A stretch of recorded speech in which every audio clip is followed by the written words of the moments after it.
The tragic life of Hollywood's Golden Girl has been examined by investigative journalist and Pulitzer Prize finalist, Anthony Summers. He began investigating Marilyn Monroe's death in 1982 after he was commissioned by the Sunday Express magazine to write a story about the case being reopened. The 79-year-old conducted illuminating interviews with her inner circle and those who knew the truth about her life and death. In the Netflix documentary, The Mystery of Marilyn Monroe, The Unheard Tapes, Mr. Summers claims to have debunked the public version of Marilyn's death.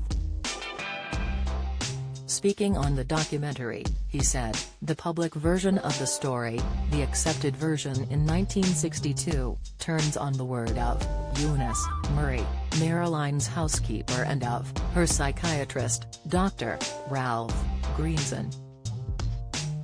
On Saturday, August 4, her final day alive at about 8 p.m. according to Mrs. Murray, Marilyn went into her bedroom and closed the door. Then perhaps sometime after 3 a.m., she woke to find the light still on. The door, Mrs. Murray said, was locked. Worried, she phoned psychiatrist, Dr. Greenson. He got up and drove the 1.5 miles to Marilyn's house. According to him, he then managed to peer through a window to see Marilyn lying face down on the bed. Having broken a window and climbed in, Dr. Greenson said, he had told Mrs. Murray, "We've lost her." They called the police, according to police records, at 4:25 a.m. The original timeline had been a fixed point of the official story, but I had significant breakthroughs on that front. Mr. Summers spoke to the widow of Arthur P.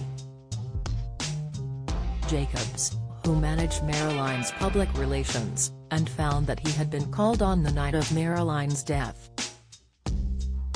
Mr. Jacobs' wife, Natalie Jacobs, revealed on the documentary that her husband had been called at approximately 10:30 p.m. on the night of August 4, 1962.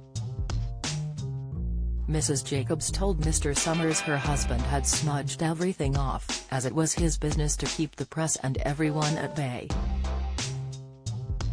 Mr. Summers continued, "What was going on at the house between 11 p.m. and 3 a.m.? Clearly a key question, and in the end, we got answers to it.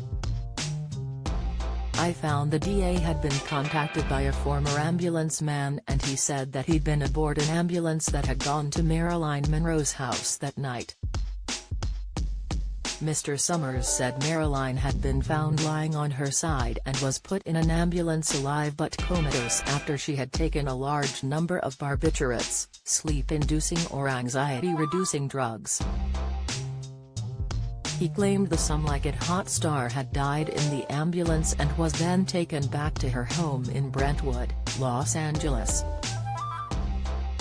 Mr. Summers then alleged that the circumstances surrounding Marilyn's death had been covered up because of her connection with the Kennedy brothers. Reports suggest Marilyn had relations with both President John F. Kennedy and his brother, Robert, but Mr. Summers claims all but one photograph of them together was destroyed, as were tape recordings of them together. Mr. Summers continued, "There have been several conspiracy theories. There are people on very thin evidence, I think largely made-up evidence, who said that people wanted to hide the precise circumstances of her death because Marilyn was murdered.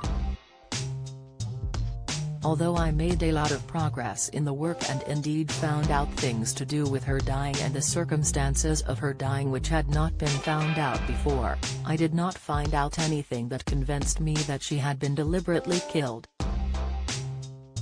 She died committing suicide or taking a huge accidental overdose of drugs.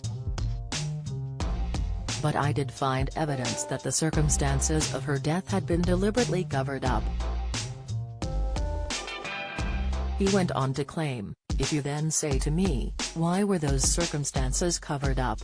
I would say that what the evidence suggests is that it was covered up because of her connection with the Kennedy brothers. The documentary, The Mystery of Marilyn Monroe, The Unheard Tapes, is available on Netflix.